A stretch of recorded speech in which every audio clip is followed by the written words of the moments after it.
America, welcome to the Verb Gym. I'm your coach, Edmund Allen Jones, aka Eddie with a Y, the off book guy. I'm super excited.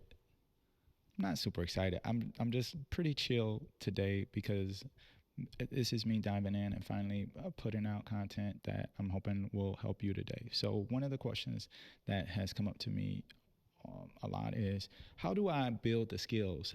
Actually, build the skills to become an actor. It seems so easy as an athlete.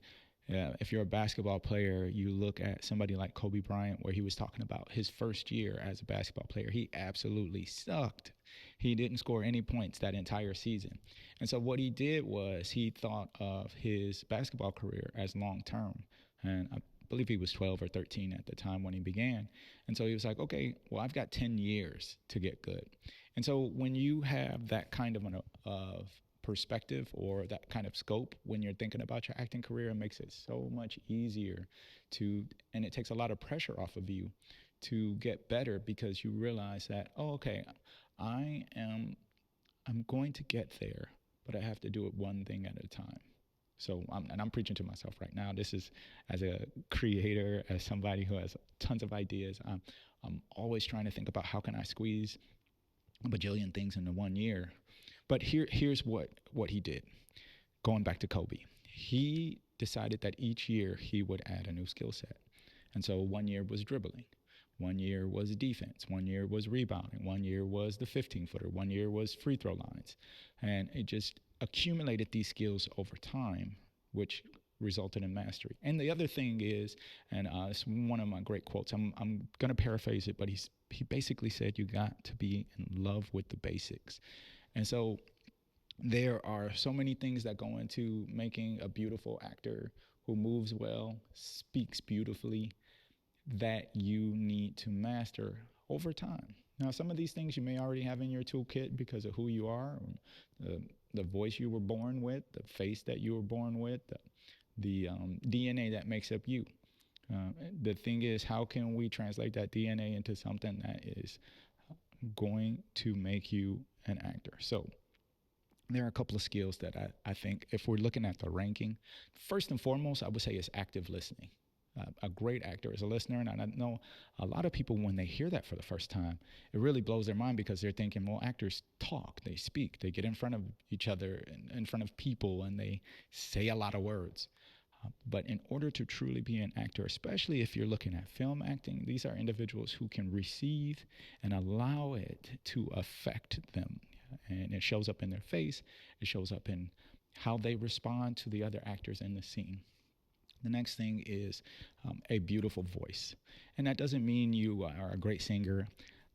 I can hold a note, but I can't sing. But I do have control over my voice. I do have control over my articulators. And this is something that I have worked on for many, many years. I really feel like I didn't get a grip on it until I was in graduate school from the 2010s, early 2010s. And so from there, you got things like mindfulness. Again, these are really kind of woogity woogity soft skills that you're thinking, what does this really have to do with acting? But I think mindfulness probably is right under active listening, if I'm honest, or it may even be above it, because this idea of you being present and where you are.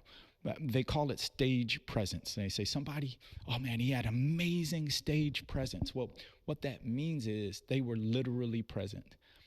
I see that as the actor was nowhere else in the world. They were on the stage, feet planted, looking the other person in the eye, and it was a very real experience. And so, if you can add mindfulness, one of my favorite books on the topic is New Earth, or also The Power of Now by Eckhart Tolle. There's another real esoteric book called The Present. You might be able to find a copy online. But anyway, the idea is being in the present, bringing the moment, feeling your feet on the ground, listening with all your intent, doing everything that you're doing with all your heart and with all your might. That is, in essence, the mindfulness. Then we get into grace and movement. We're looking at yoga. We're looking at calisthenics, being able to really be in control of your body and moving it in space. This has nothing to do with how your body looks. I know some wonderfully different shaped individuals who are fit. They don't look like the muscle bound people. They don't have superhero aesthetics, but they're fit, they're flexible, and they can move. And that's the more important thing is you have to be able to move. Like if I'm asking you to pick up something off of the ground, it shouldn't take you 30 seconds. You want to be fluid. Now, keeping in mind, there are also, neurodiverse actors. There are also differently abled actors who are still successful actors. And so that movement thing, that is contingent. I've seen fantastic actors who are in a wheelchair, so they can't move necessarily the ways like others, but they still have some control over their body, and they have that active listening. They have some control over their voice, and they're very present, and they're in tune with responding with their emotions. Then there's this idea of you have to have controlled chaos. Inhibition is one of the biggest devils for an actor, and it's really one of those weird things where you want to be available, you want to have impulses, but at the same time you want to be in control of what you do because you don't want to harm anybody else in the scene. You don't want to do anything that is because you don't want to harm anyone else that's in the scene. You don't want to do anything that will get you in jail. You still, you're still a person that is pretending to be these other people in a given circumstance. So, as you're walking through your progress through this, you're going to be taking voice classes. You're going to be taking movement classes, yoga classes. You're going to be focusing on one element of what makes you a human and what makes you a great actor each and every year. And then there will be basics that you fall to, like there are acting techniques, one of which that I'm really fond of is practical aesthetics because I'm an engineer in my brain, and so I love this idea of something that's really repeatable, that is very practical. You can apply it. I'm a really big fan of verbs. You'll see a lot of that in the stuff that I write online, like the importance of the verb. I mean, you are an actor after all, and the way you act is you do things, and the word that makes you do things are verbs. So there is um, there is grace that you can give yourself when you expand the horizon of the scope of what you're going to do to become a great actor.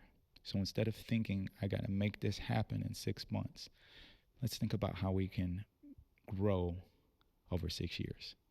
Hope that helps. And remember, when it comes to your career, don't just sit there and wish and hope. You got to do something about it. I'm Eddie with a Y. Deuces.